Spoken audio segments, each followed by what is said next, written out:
You know how much I love movies like this. Body horror movies, they are just fantastic. Yes, they are. And I have a new one to talk about today. The movie Together, 2025. So we're going to talk about this movie together.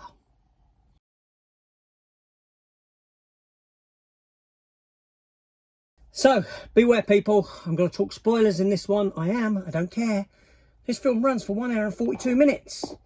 It didn't feel like a lifetime of watch whatsoever with this one, not at all. And the film comes at us directed by Michael Shanks. Daniel Jackson from Stargate. I was so excited to see what he's been up to since his days of Stargate. Only it turns out it's not him, it's another Michael Shanks. But saying that, fortunately, I'm quite glad that the Michael Shanks didn't direct this movie or write it either, because this one did, so he can keep a hold of it. Anyway, this film stars husband and wife duo Dave Franco and Alison Brie. Yay! Dave Franco, brother of James Franco. Whatever happened to him? Oh yeah, he was a bit of a wrong one, weren't he? A bit of a nonce case. Something like that happened. I don't know the ins and outs. He's a bit creepy. Can his brother keep out of the creepy category? I don't know. I don't really have much to say about Dave Franco. I've not really seen him in much, so I'm not really sure. Alison Brie, though. Alison Brie, I know her from her days in Community. And there was rumour she was going to be playing She-Hulk. That never came to pass. It was given to that other bint. But Alison Brie is in next year's Masters of the Universe movie as Evil Lynn. Fantastic. So anyway, so this film here, body horror, like I said. Dave Franco stars as Tim. Alison Brie stars as Millie and Tim, little duo there. They're lovers, you know, they've had a relationship that's been going on for some considerable time. But here in this film, we open up with a shot of the woods and people searching the woods because obviously some people have gone missing. Oh, scary. Anyway, these two dogs have ventured into this hole in the ground where there's a big lake, a big pool, not a lake, it's like a pond. It's like a little pond inside, okay? And like dogs do, they're a little bit thirsty, so they start lapping up the water, like dogs do. Really cute, nice, yeah, okay. Anyway, it's all called off, and the dogs go back to their home. They're put in their kennel outside, joint kennel, and in the night there's a bit of noise. So the owner of the dog, he goes strolling out with his little torch, but just for the sake of the audience and get a little bit of tension, he's not shining that torch at the dogs. Oh no, he's shining it at the ground. But he knows something's afoot there, and he slowly raises that torch up to illuminate, just for a brief second, these two dogs that have conjoined. They're like that, they're molded into one. You only see it for a brief second because the effects are probably quite abysmal there. I'm not sure if it was CGI or if it was puppetry. Probably puppetry, I don't know, because you didn't see it. You blink and you miss it, kind of a thing. Anyway, we're then introduced to these two, Tim and Millie, this lovely couple, been together for a while, only they're not lovely. You know, they're a bit boring, bit uninteresting, poorly written kind of individuals who been together for a while, and they decide to move, you know, and make way of their life out and about in the sticks in the middle of nowhere, where Millie goes and gets a job as a school teacher, where we meet a character called Jamie, played by Damon Herriman, who's another bit of a freaky weirdo in this one as well. Anyway, their relationship's not too great, Tim and Millie, so they decide, let's go for a walk in the woods. They go out, strolling in the woods, let's explore. They see these strange bells kicking around, you know, and they follow them. Then it starts pouring down with rain, torrential rain, and poor Tim, he falls down the hole.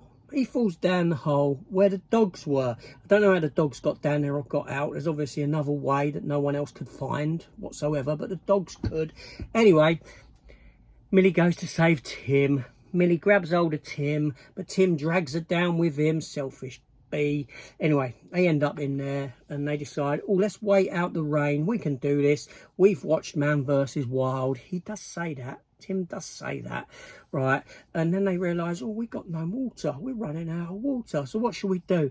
I'll tell you what, great idea. We've watched Man vs. Wild, so let's drink out of that little pond there. We don't know that it's stagnant or not, Bo, but we'll drink from that. Hold on a minute. There's a big hole in the ceiling with rainwater pouring through. Wouldn't take you long to fill that little cup up with your rainwater there, would it? No, this is how thick these characters are written, seriously speaking. So they down the water, they doze off, they fall asleep. When they wake up, they're kind of a bit sticky, a little bit sticky to the ground, a little bit stuck together. Oh, what's that that stuck us together? Maybe it's some moss or something. I don't know, something silly that I say. Oh, maybe it's some bat crap that's dropped down. Who knows? But yeah, they're stuck together. They unstick themselves. Up they go. Carry on with their little lives, blah, blah, blah, which isn't too good. Their lives are a bit crap. Anyway, we then get a scene where she wants a bit of a massage. So he comes over and he goes full Franco at this point. He goes full Franco and like a bit of a creep, he starts massaging her hard and this sort of thing. You can see it in his face. Even though they're married in real life, you can see it. You can see it. Anyway, they're massaging and, you know, it hurts her and that, blah, blah, blah. She ends up going off to work at some point. She's driving her car and we know women are bad drivers. That's documented. That is fact, okay? That's documented fact. Women are poor drivers. So much so that he's at home in the shower. She's off driving. And every move that she makes in that car is throwing him left to right around this shower. So she goes that way. He gets thrown that way. It's like he ain't got a seatbelt. Bang. Bang. You know, this sort of thing going on throughout. Anyway. He kind of snaps out of it. And all the while, he's having these weird dreams. He's having these weird dreams throughout that are there to give you, the viewer, a jump scare. It's not enough that we've got a story about body horror going on. Let's throw some jump scares in through some weird dreams that this fella's having as well. Anyway, they have a little bit of a tit for tat and this sort of thing goes on, and he goes to her school because he wants to make love to her. He's got this need to join with her because they've drunk this water and they're kind of magnetic, you know what I mean? Anyway, so he goes to the school and they go into the little boys' toilets. A bit weird as well. There we go, you know what I mean? I'm not saying anything. Goes into the boys' toilets where they begin to, you know, have intercourse. They have sex, only he gets stuck inside her. All you need is a big bucket of cold water, okay? A big bucket of cold water would sort that out. Throw it on them, they'd have been apart. But anyway, he has to pull himself out. They have to separate each, you know what I mean? And all this nonsense going on. And they get seen by this Jamie, this Damon Harriman. He's aware of what's going on. She goes over to apologise to him.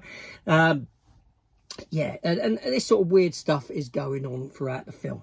And anyway, so they're like drawn together by magnets, and all they've got to do is turn away, polarizing, okay? That's what you do with a magnet. You turn them back to front and they push each other away. Why didn't they try that in this film? I've got no idea.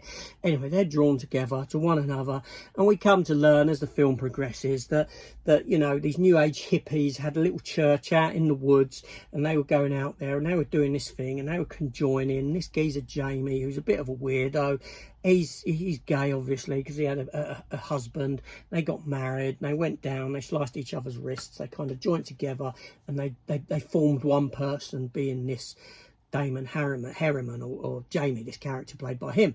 Anyway, at one point in the film, Alison Brie, Millie, slaps him, gives him a slap, and it kind of shakes him out of it. It looks like that all you need is for a bit of a slap and you start to separate, you know.